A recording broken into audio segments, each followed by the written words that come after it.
तो स्वागत है फिर से आप सभी का हमारे YouTube चैनल अभिजीत अकाउंट्स पे। अब हम लोग क्वेश्चन नंबर 7 की ओर मूव करते हैं। क्वेश्चन बोलता है A and B are partners in a firm sharing profit or losses in the ratio of 2:3 with capitals of 4 lakh and 8 lakh respectively on 1st of April 2023। यानी A और B partners है firm में जो profit और loss को share करता है। किस रेशियो में? 2:3 का रेशियो में शेयर कर रहा है और दोनों का कैपिटल दिया हुआ है 4 लाख और 8 लाख। ठीक है, 1 अप्रैल 2023 को। आगे बोलता है each partner is entitled to 10% per annum interest on his capital. यानी कि पार्टनर्स जो भी कैपिटल कंट्रीब्यूशन किया है उस पे इन लोग को इंटरेस्ट ऑन कैपिटल किस रेट से मिलना है? 10% पर एनम। फिर बोलता है B is entitled to a commission of 10% on net profit before charging any commission. यानी बी को कमीशन भी देना है 10% पर एनम के रेट से जो भी हमारा नेट प्रॉफिट दिया हुआ है बिफोर चार्जिंग सच कमीशन का केस है ये। ठीक है, उसके बाद A is entitled a commission of 8%। यानी कि A को भी कमीशन देना है। यानी B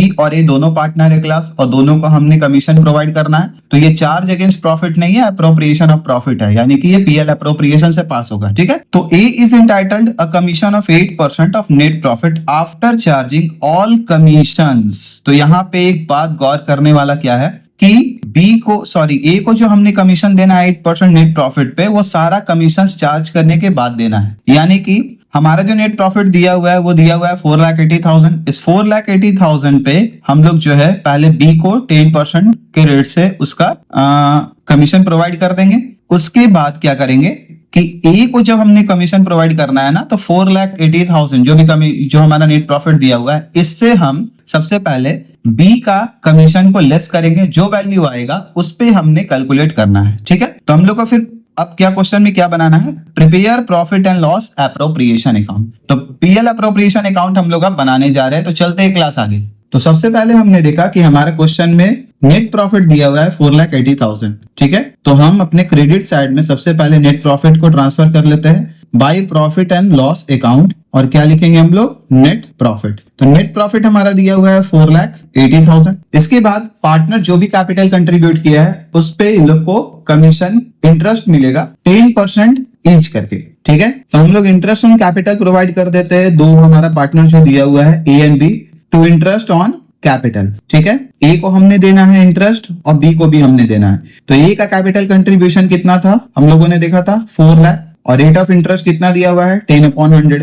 उसी तरीका से B का कैपिटल कंट्रीब्यूशन फॉर्म में कितना है? 8 लाख और इसको भी हमने प्रोवाइड करना interest on capital 10% per annum के रेट से। तो A का वैल्यू आएगा 40,000 और B का वैल्यू आएगा हमारा 80,000। ठीक है, इस दोनों को हम लोग ऐड कर लेंगे। 1,20,000 हम आउटर कॉलम में लिख लेंगे।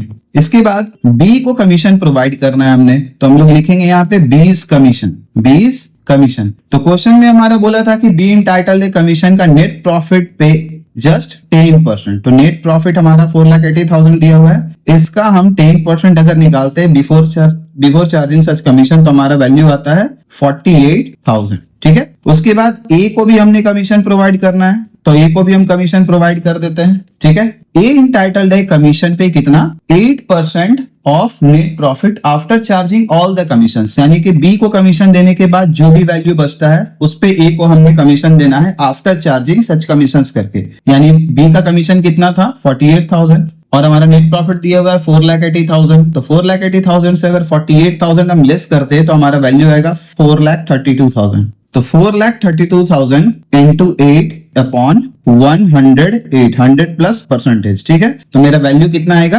32,000। ठीक है, इसके अलावा और कोई भी अप्रोप्रिएशंस क्वेश्चन में नहीं दिया हुआ है। तो अब हम लोग अपना बुक ऑफ अकाउंट को क्लोज करते हैं दोनों साइड। क्रेडिट साइड हमारा जो बैलेंस आ रहा था वो था 4,80,000, ये लिख लेंगे हम लोग। डेबिट साइड भी सेम अमाउंट हमने लिखना है 4,80,000। और इस 4,80,000 से अगर हम इस वैल्यू को ऐड करके लेस करते हैं तो हमारा टोटल वैल्यू आता है 1,20,000 प्लस 48,000 और 32,000। तो कितना हो गया वैल्यू? 48 प्लस 2 50 प्लस 3 80 80 प्लस 120 180 यानी कि 2 लाख। 2 लाख अगर 2 लाख 4,80,000 से अगर हम लेस करते हैं तो मेरा वैल्यू आता है 2,80,000। यानी हमारा डिविजिबल प्रॉफिट जो है वो फर्म का आ गया है 2,80,000 और ये हम लोग दोनों पार्टनर्स के बीच में जो है ना वो बांट देंगे। टू प्रॉफिट ट्रांसफर्ड टू किसके बीच में देना हमने?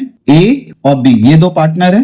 तो A's कैपिटल अकाउंट और दूसरा B को हमने प्रोवाइड करना है। तो वैल्यू दिया हुआ है मेरा 2,80,000 प्रॉफिट है और दोनों पार्टनर प्रॉफिट शेयर कर रहा था 2:5 के रेशियो पे, यानी 2,80,000 इंटू 2/5 और यहाँ 2,80,000 इंटू 3/5। जो हमारा वैल्यू आएगा कैलकुलेट करके वो आएगा 1,12,000 और इसका आएगा 1,68,000। इस दोनों को हम लोग ऐड कर देंगे तो हमारा वैल्यू आ जाएगा 2,80,000। तो इसी के साथ हमारा क्वेश्चन नंबर 7 का सॉल्यूशंस भी समाप्त होता है। और अगर आपको हमारा प्लेलिस्ट पसंद आ रहा है तो do like, subscribe and press the bell icon. इससे क्या होगा ना कि हमें पता रहेगा कि आप इंटरेस्टेड हो, फिर हम इसी तरीका से वीडियोस जो है वो क्वेश्चन जो है वो बना बना के ग्रुप में डालते रहेंगे और आपको नोटिफिकेशन जाता रहेगा एक एक सॉल्यूशंस का।